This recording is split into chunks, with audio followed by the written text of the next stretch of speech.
they're looking scary. All right. Tonight on Rams Showcase, the offseason begins for the LA Rams. Plus, how did the Rams players fare this season? And later, SheriffJoeBags predicts what Rams free agents will stay and who will go.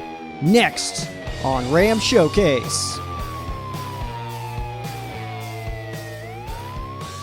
Welcome to Rams Showcase on Sports War Radio. What's going on, Rams fans, and welcome back to another edition of Rams Showcase right here on Sports War Radio. I am your host, Joe Branham, but you can and should call me Sheriff Joe Bags, laying down the law for you guys today. And in unfortunate news, the Rams season, the 2019 season, is officially over for the LA Rams, and that's not as awesome, but we do get a pretty interesting offseason ahead of us for sure. We got a lot of stuff that's going to happen this offseason. We're going to see a lot of coaching shakeups, a lot of roster shakeups, and of course, at the same time, we're also going to get we're going to get some big news. I mean, we're going to get obviously the new stadium, new colors, new logo, new uniforms, all that stuff. It's all going to be fun. It sucks that this season's over, but you know what? Next year, it's gonna be fun. It's always fun, to me at least, but we're going to go ahead and hop into some news for you guys. I want to start with this one. Of course, we now know that the opponents for next season, for the 2020 season, are officially set, and what the Rams' schedule is going to look like, obviously, we won't know until about April. That's when the NFL schedule usually releases. But we do know that the Rams will be taking on the NFC East, the AFC East, and as far as same-place finishers, the Rams finishing in third place in the NFC West, the Rams will host the Bears and play at the Tampa Bay Buccaneers. The Buccaneers, for the first time in their franchise's history, putting up 50-plus points, and that was this year against the Rams at the Coliseum. This is a third-place schedule, as I had mentioned, but I did want to mention this as well, though, that even though the Rams have a third-place schedule technically coming into this next season, the 2020 season, the Rams had a first-place schedule in 2019, and I've heard a lot of people say, well, at least we get a third-place schedule, it's going to be easier. Well, I mean, the Rams went 2-0 in the first-place schedule opponents, which was the Chicago Bears and New Orleans Saints. The Rams beat the Saints in Week 2, and then, of course, later on in the season defeated the Bears. So, third-place schedule, first-place schedule, the Rams didn't get affected necessarily by the first-place schedule and went 2-0 in those games. So, I only mention that because it's not necessarily making it easier. And also, I mean, keep in mind, the Buccaneers are going to be a very different team next year. The Bears are going to be a different team next year. The Bucs probably going to have a different quarterback, I would guess, especially considering Bruce Arians' comments on Jameis Winston after the season ended. So, a likely new quarterback there. Who knows what they're going to look like? It's going to be very interesting. If they get rid of Winston, who is a turnover machine, could be a very interesting game. The Rams and Bucs have played some fun games to watch over the last couple of years. I remember watching Robert Quinn sack Jameis Winston at the very end of that game. That was that lightning delay game, which was a disaster. That was like an hour and a half, 2-hour delay. And there was only like 2 minutes left in the game. And I ended up leaving, actually. That sucked. I left the bar because I was like, you know what? This is taking way too long. And I'd been there for like 5 hours already. And went on to win it, though. That was fun. I got to catch the tail end of it when I got home, which was cool. But moving on into more news. Sean McVay will meet with the coaching staff next week to discuss their futures. The biggest names to keep an eye on in this one, of course, Wade Phillips, defensive coordinator of the Los Angeles Rams. But we're also looking at Aaron Kromer, who is the Rams' offensive line coach as well as assistant head coach. A lot of people kind of bashing Kromer, and I've seen like wildly inconsistent opinions on Aaron Kromer. Some people saying that this guy deserves a raise. He did a lot with so little, with the injuries along the offensive line. He was able to have Edwards and Evans come in and play great. Austin Corbett came in and he played awesome at the left guard spot, especially for who he is, a player that was cast out by the Cleveland Browns and came over to the Rams kind of just off the street and needed to play. And, in that situation, I think he did a very good job. Of course, probably could have been better, probably could have had some different, So a little bit stronger performances in some regards, but overall for his situation, I thought he played really well on that right side. with David Edwards and Bobby Evans holding down the right side of the line. I thought they did an awesome job coming in as rookies. They both look like they could come in as starters next season, so that'll be something to watch out for as well, what this offensive line is going to look like. But Cromer definitely in charge of that unit. And I think overall, all things considered, with Havenstein not playing that well, Whitworth not playing as well, and then the injuries that the team took on, and let alone, getting rid of Roger Saffold and what was it? I'm totally blanking on it. John Sullivan. Excuse me for that. I totally was blanking on that name. But even losing the two veteran guys like that, and then still able to find that success, I think was very huge. So Cromer, that's going to be a name to watch. We'll see if any other teams are interested in looking at him, but my guess would be that Wade Phillips doesn't return to the Los Angeles Rams, but we'll find that out more next week. So hopefully in a week from today, it is the 1st. Happy New Year, everybody, but hopefully in a week from today, my show that I do next week, hopefully we'll have some information on that, and maybe we can talk about some potential candidates to who's going to be taking over some of these open positions, because, of course, there's going to be some shakeups come with the coaching staff. Next up, the Rams enter the offseason with $23.7 million in cap space. That is according to Spot Track. Only 6 teams carry less dead cap into 2020 than the LA Rams, which is a good thing. The Rams' dead cap space, they're only spending, I think it was somewhere in the $300,000 range as far as dead cap goes. So that's pretty good. Obviously have some contracts that may not look the best on paper, but overall, this Rams team really not in the worst spot coming into the 2020 offseason. I know some people feel like, with the lack of cap, the cap space, which actually isn't that terrible in the lack of draft capital, kind of causing some concern. But keep in mind, the Rams have a pretty strong roster still, and we still have a pretty strong coaching staff. We'll see what it looks like coming into next year, but still have our core, still have our star players, and hopefully this can all work out. We can get some new pieces coming into next year, because obviously 9-7, got to do a little bit better than that. So especially if the NFC West is going to look like it did this year, which was absolutely insane. But overall, the Rams actually not looking too bad in terms of cap, and entering the offseason, still have some wiggle room to make some moves, and there are some options as well that we'll talk about a little bit later. We're going to get into some offseason stuff next or later on in the show, but we'll talk about some ways that the Rams can open up some space, and maybe some that you guys won't like so much, but I'm not saying these are going to happen. I'm just saying that there are ways that the Rams could improve their cap situation a little bit, even though it's not as bad, I think, as some people think it is. And last up, I talk about this a lot, but I still see so many comments on it, so feel free to share this information with as many people as you feel fit, because I think people need this information. I think this is information that is kind of lacking right now, just a little bit, but it's all good. So, new uniforms, logos, and color scheme to be announced this offseason. And my prediction, I've been telling everybody that look out for it come April time. That's usually when these things release.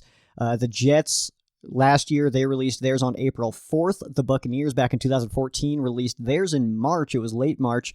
And the Seahawks back in 2012, they released theirs on April 4th as well. So that is, of course, a pretty standard time to release your stuff. And, of course, they do want to do it before the draft. This is pretty normal to do it pre-draft, because with the draft caps, all that stuff, all the promos that are going into the NFL for the NFL draft and everything, they like to have the updated stuff. Of course, you don't want to send out a draft pick wearing a hat of a logo that you're going to get rid of in a week, so that will come out before the draft. It's just a matter of when exactly. I will tell you this, though, don't believe any leaks until at least March. At least March. I guarantee, 100% guarantee this. You guys can hold me to this all you want to, but I guarantee that any logo you've seen right now and have been told it's a leak or think it's a leak, it's not. That's not what the Rams logo is. These leaks were coming out when Kevin Demoff was still telling us that they hadn't even selected their new logo yet, that they were still picking from 3 choices. And if you guys want more information on that, it's a very easy Google search, Kevin Demoff new uniforms, whatever you want to search. He has been pretty open. He talked about it with season ticket holders that the scheme should be blue and yellow. That's what he said. and that they were still picking from the new logos, but it was unlike anything we've ever seen before. My guess is front-facing Ram logo, and as far as the color scheme, I'm guessing it's going to be dark blue and yellow, kind of like this flag that's behind me. I think that's going to be closer to the color scheme. And the uniforms, we've been told that it's going to be a modern take on the classics. So it is going to look, I think, decently similar to what the throwbacks have been, what the Rams have been wearing as their primary uniforms the last 2 years. But a little bit of a modern twist on that. So what that means, I'm not sure. We'll have to find out. We'll probably find out at the same time. And if I see any leaks or anything like that, I won't post those just because if the team's not wanted out, then I'm not about to put anything on blast for them. So, it's I follow the proper schedule. Some other people might release some leaks for you guys. There's a billion Rams podcasts out there that you guys can listen to that deal with stuff like that more than I do. So let's take a look at the offseason schedule. I'm going to kind of run through this because it's not so crazy.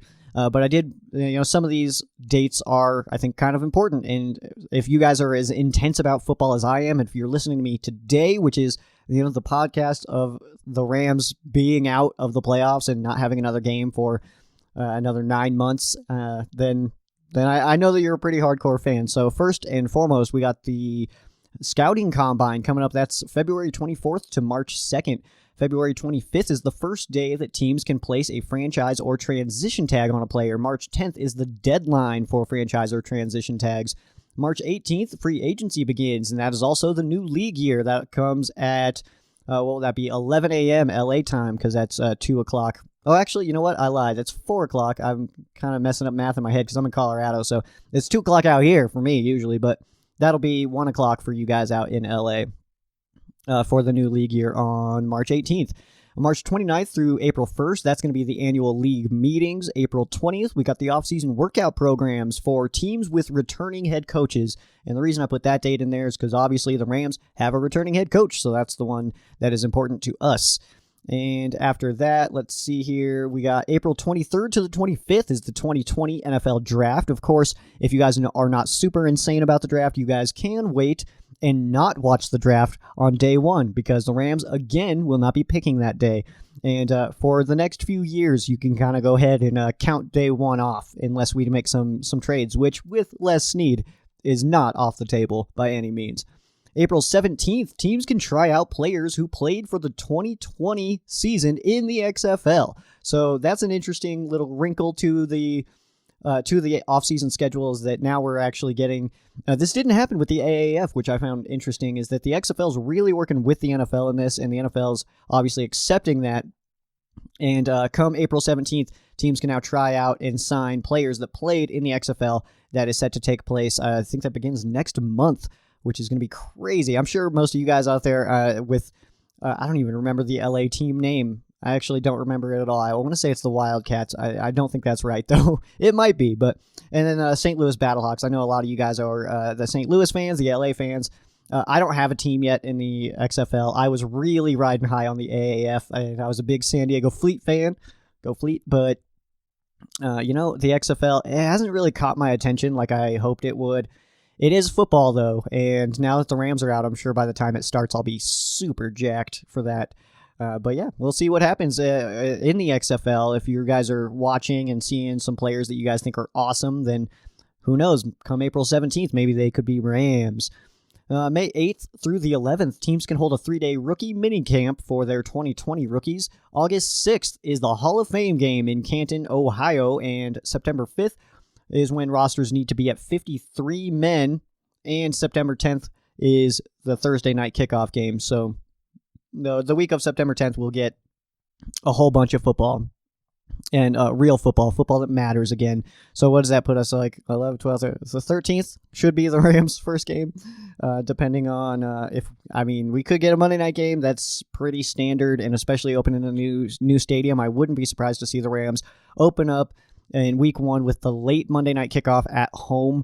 Probably a division opponent, if I had to guess, considering how strong the NFC West is right now. But we'll see what happens. Of course, the schedule, we got like 4 more months for that at least to come out. So we'll keep an eye on that.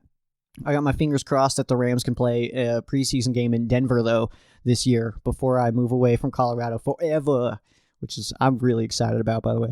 So, all right, it's time to go under the ridgetop. So let's go ahead and let's go under the ridgetop. So first and foremost, if you guys aren't familiar with this segment, this is just a segment where I like to kind of give my 2 cents in some stuff. For the most part, I try to give you guys as much information as possible and let you guys form your own opinions, because you guys are smart individuals. You guys can absolutely form your own opinions as long as you have enough information, which is what I try to provide for you. If you guys do want opinion-laden podcasts, there's plenty of those out there, so make sure you guys check them out. Some good ones. I'm not trying to bash these guys. There's some really good podcasts out there involving just the Rams. Most of those guys have multiple people, so a different dynamic. It's not just me talking at you. You got some other people and some other things going on, but this is where I give you guys my opinion. So under the ridgetop this week, very simple stuff, okay? 1 or 2 plays, 1 or 2 games, 1 or 2 players is not why the Rams missed the playoffs this year. If Greg Zuerlein hits the field goal against the Seahawks, the entire season changes, not just that one game. If Rapp doesn't give up the deep ball to Sanders, that doesn't change just the outcome of that game. What that means is the Vikings don't rest their starters in Week 17 because now they have a playoff spot on the line, and it's very realistic to think that they could beat the Bears with their starters.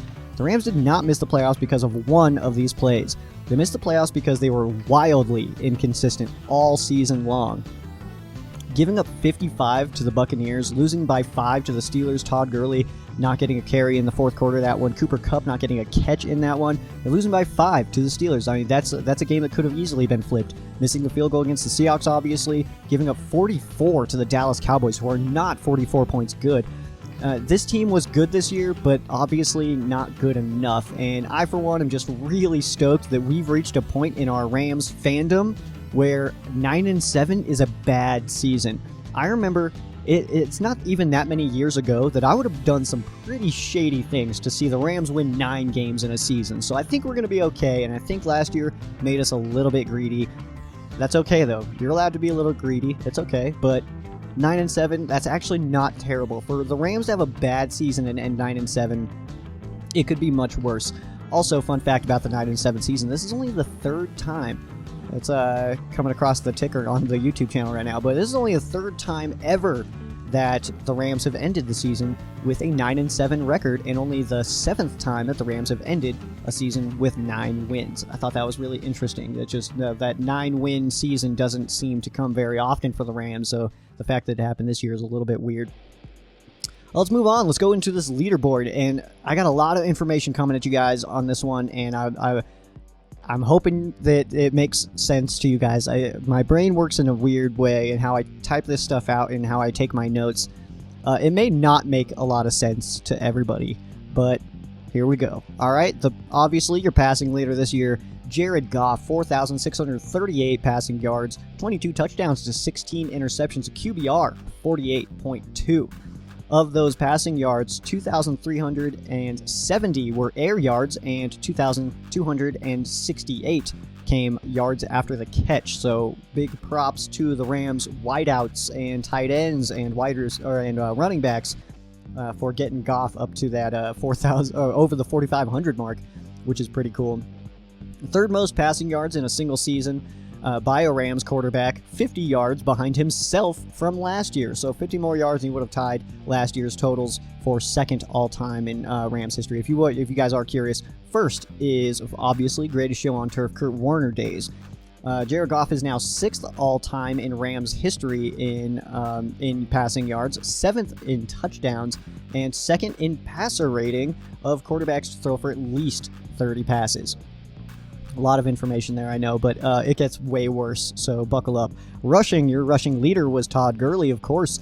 857 yards, 12 total touchdowns, 3.8 yards per carry, which was very low, and 57.1 yards per game. His 21 broken tackles, so still has the ability to shed some stuff, but only 1.8 yards average after his first hit. Yeah, the 41 he currently has I guess it is over now. The season is over. Ended with the 41st most rushing yards in a single season, tied for 10th most rushing touchdowns in a single season, though. And Todd Gurley is now up to 6th all-time in Rams history in rushing yards and is tied for 1st in rushing touchdowns with 58, tied with Marshall Faulk. So any more touchdowns for Todd Gurley on the ground, and he is your all-time leading touchdown scorer on the ground. Very specific stat, but I'll take it. He also, he did lead the team in dropped passes with 7. Cooks and Woods both had 4. The team, 27 total. That is absolutely high. Very, very high. The highest drop percentage goes to wide receiver Mike Thomas, 20% drop percentage. Only 5 targets, though. So he dropped 1 pass, but 20%, not very good. And I'm very harsh of Mike Thomas. Aaron knows he's one of the bros out here that I watch games with. He knows my I don't want to say my dislike. I'm surprised that he keeps making the roster. That's what I'll put it at that. I feel like that's strong to say. And then the highest for a wide receiver as far as drop percentage below Mike Thomas was Josh Reynolds with 3 drops, 7% drop percentage for him. Let's take a look at some receiving yards. We got Cooper Kupp leading the team, 94 receptions, 1,161 yards, 10 touchdowns. The 5th most receptions in a season for a Rams player, 21st most receiving yards for a Rams player, tied for the 6th most touchdowns by a Rams player. And those are all single season numbers.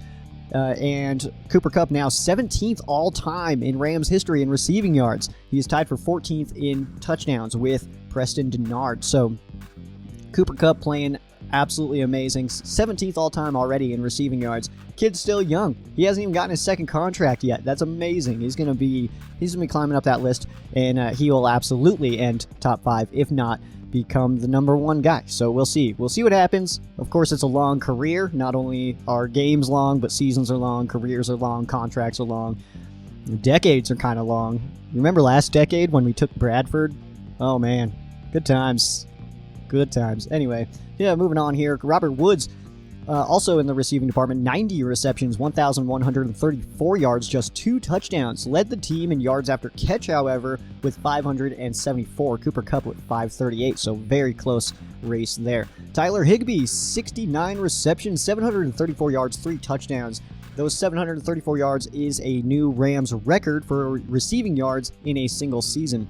Did want to also mention that tight end Gerald Everett had 0 drops this season, only one of 3 players to have at least 1 target and no drops. Those other 2, that's Nick Scott and David Long, each who had just 1 target apiece. So do that math if you guys want to, but they didn't drop any passes because they caught the only one that was to them.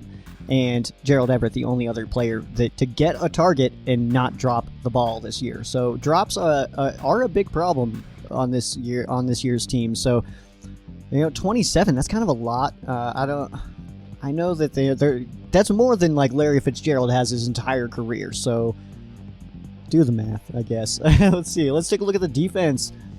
These are just some numbers for you guys. We do have some rankings here, but just some numbers for you guys. Corey Littleton led the team in tackles, 134 tackles, 2 interceptions, 3.5 sacks, 4 fumble recoveries.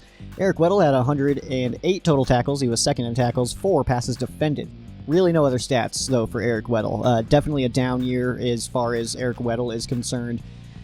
But you know what? He's not going to be back next year. I feel very confident in that. We'll talk about that again. We'll do that a little actually right after this, but we'll talk about who I think stays and who I think goes. But Eric Weddle definitely didn't necessarily help the Rams as much as I thought he might. 2nd year in a row with no interceptions for Weddle, so 4 passes defended.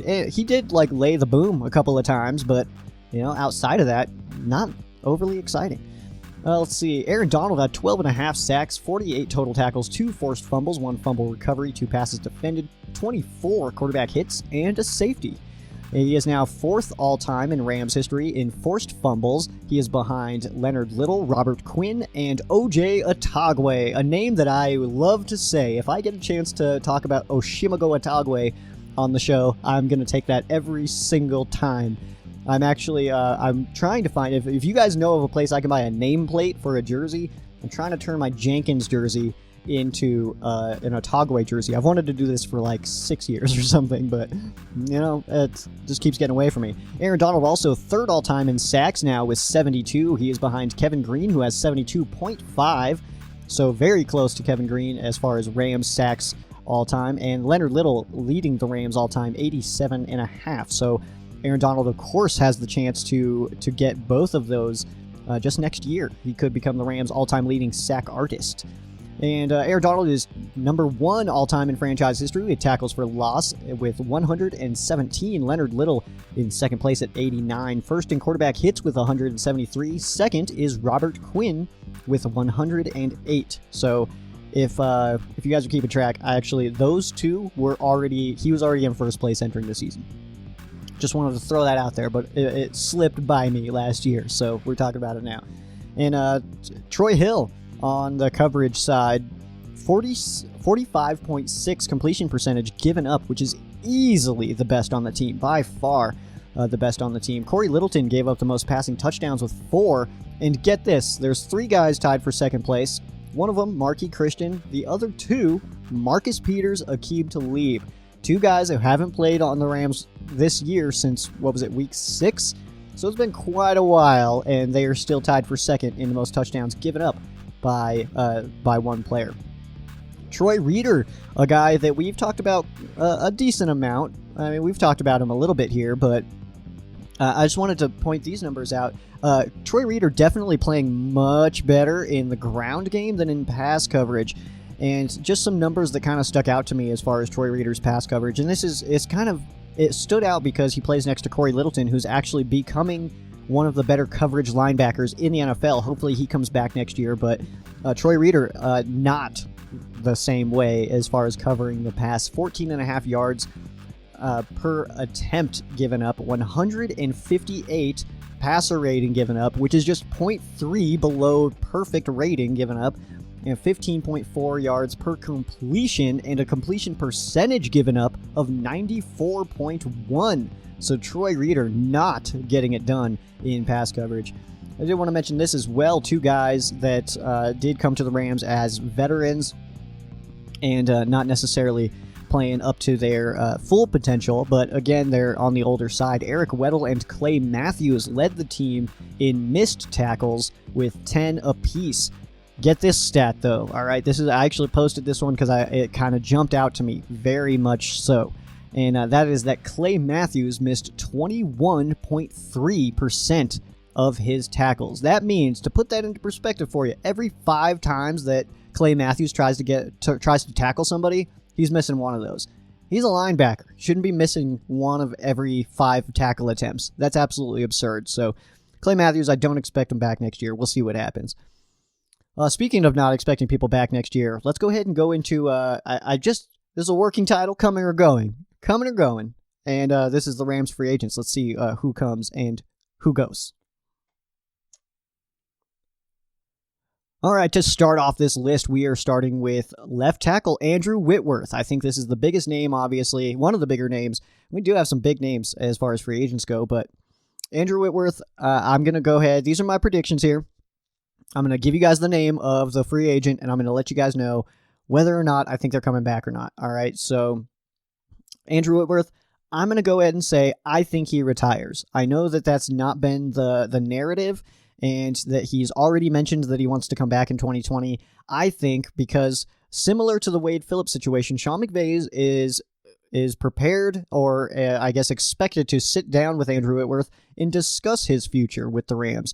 And I think that at that point, I think Andrew Whitworth announces his retirement. It was a very awesome run. He played, obviously he got to the Super Bowl for us, helped us get to the Super Bowl, which was very fun. And he's now defeated all 32 NFL teams. Now that the Rams were able to defeat the Cincinnati Bengals earlier this season in London, I think that his time is over, and we'll see if I do think he's Hall of Fame worthy. I think that he's done a lot. Not necessarily on the best teams. The Rams last year, the 2018 Rams, definitely being the strongest team that Andrew Whitworth played for. But I do anticipate the 38-year-old left tackle to retire. Next up is Michael Brockers at 29 years old. I'm going to go ahead and say that the Rams do not bring Michael Brockers back and that he tests the open market. Dante Fowler Jr. at 25 years old. I do believe that the Rams will bring him back. I think that Fowler has kind of created a strong presence on the Rams pass rush, and pairing him with Aaron Donald I think is very strong. I think that the coaches in the front office, I think they understand that, and I expect Dante Fowler to be back. We'll see what happens, though. Greg Zuerlein at 32 years old definitely had his worst season this year. I want to say his percentage, I had it up. It's in the 70s for his kicking percentage. I want to say it was high 70, like 78 or something. But Greg Zuerlein, 32 years old, has had injury issues. I'm going to go ahead and say that the Rams do not bring back Greg Zuerlein. I think we see either a rookie come in. There's a lot of kickers that are free agents right now, most of them for a very good reason. Greg Zuerlein, I still, in some ways, trust more than I trust some of these other guys, but I don't think it's going to happen. I think GZ's time is done. I think he's going to end as the second all-time leading scorer in Rams franchise history, behind Jeff Wilkins.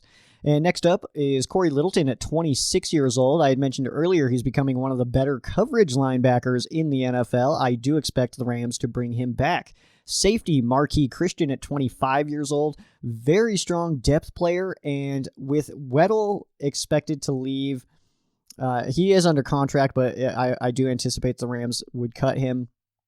Marquis Christian, I think, would kind of come in and next to John Johnson and Taylor Rapp, kind of play that role that Taylor Rapp was playing this year, where the Rams really played a lot of three safety stuff.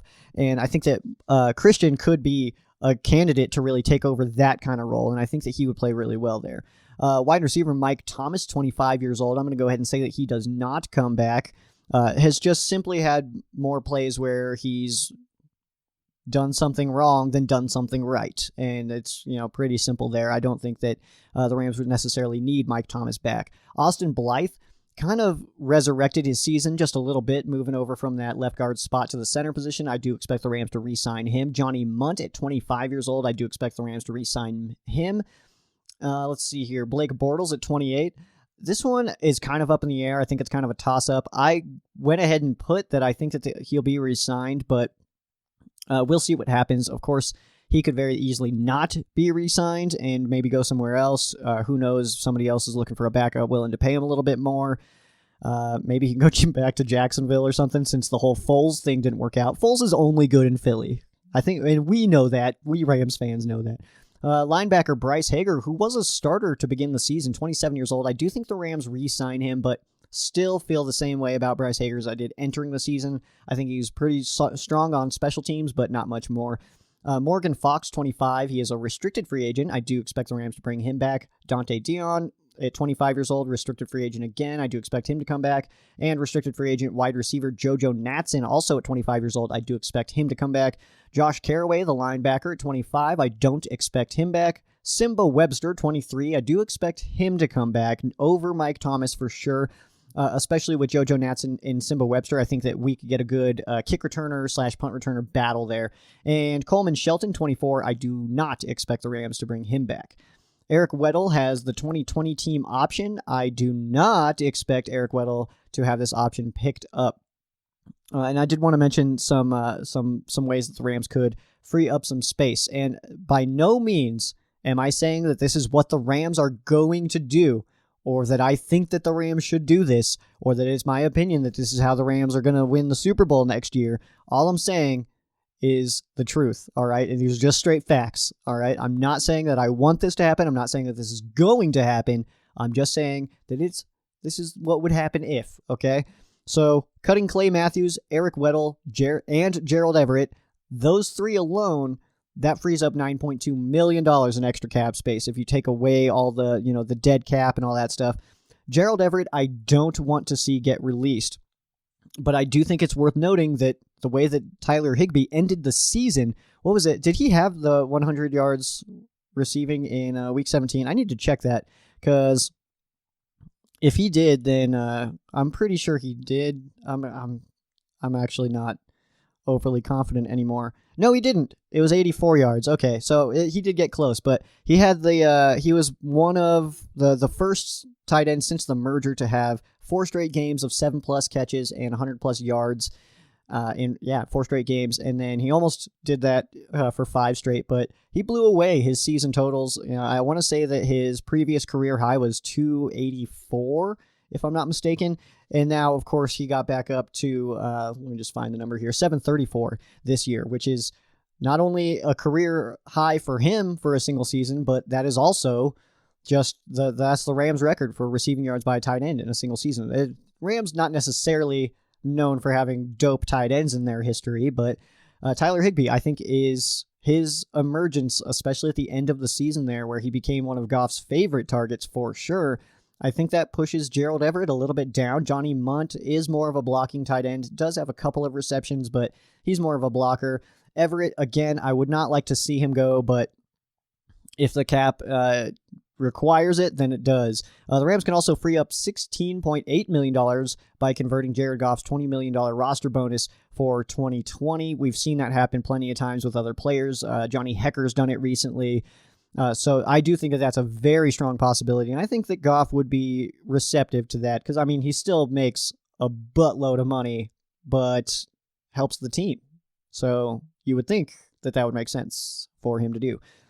The Rams, I just wanted to put this out there, the Rams eat $17.8 million to trade Brandon Cooks, so I don't think that that's necessarily going to happen. And the Rams do save $6 million if they cut Robert Woods after June 1st. So lots of moving parts here. Lots of moving parts.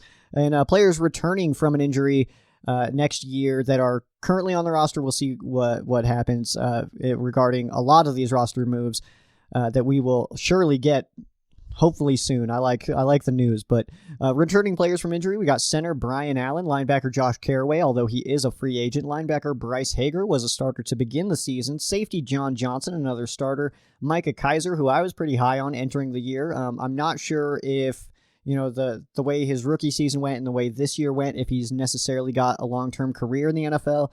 And it's not because of lack of talent. I think he is extremely talented, but sometimes it just doesn't work out. The average NFL career is like 2 years.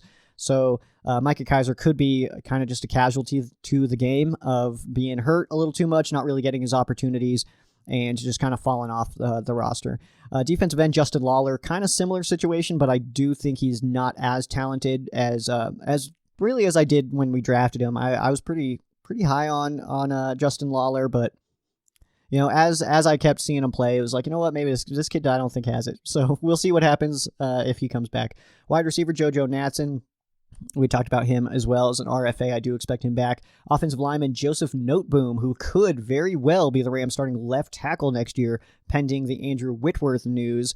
But Bobby Evans played really well at that right tackle spot. We could see such a shift where Noteboom is now our right tackle, Evans over to left tackle, and then maybe Edwards stays at right, and I don't know. There's a lot of possibilities. Corbett played pretty well. I do think he would be a strong backup player, as just kind of an interior backup. But Edwards, Evans, obviously Blythe, and Noteboom, I think, are going to be 4 of the 5 starting linemen for the Rams. And then on the corner side of things, we got Dominique Hatfield, who also is coming back from injury. I just blew through all that. That was awesome, and I want to thank you guys for taking some time and listening to me rant about this a little bit, because I feel like I almost did. I feel like I almost ranted just a little bit, but we got through it. You guys have all the information you guys need, and make sure you guys follow Rams Showcase on all your favorite social media. That would be at Rams Showcase on Instagram and Twitter, Facebook.com/Rams Showcase. You can follow me as well at SheriffJoeBags on Instagram and Twitter, Facebook.com/SheriffJoeBags. Try to keep it pretty simple for you guys. My sunlight unfortunately faded. My lighting was okay here, and now it's darker. So, thanks, winter. It's been fun. That is going to do it for me, though. I am Sheriff Joe Bags. This has been Rams Showcase on Sports War Radio. For those of you that aren't Rams fans, our thoughts and prayers are with you. For those of you that are Rams fans, thank you guys so much for listening, and you guys have a great night.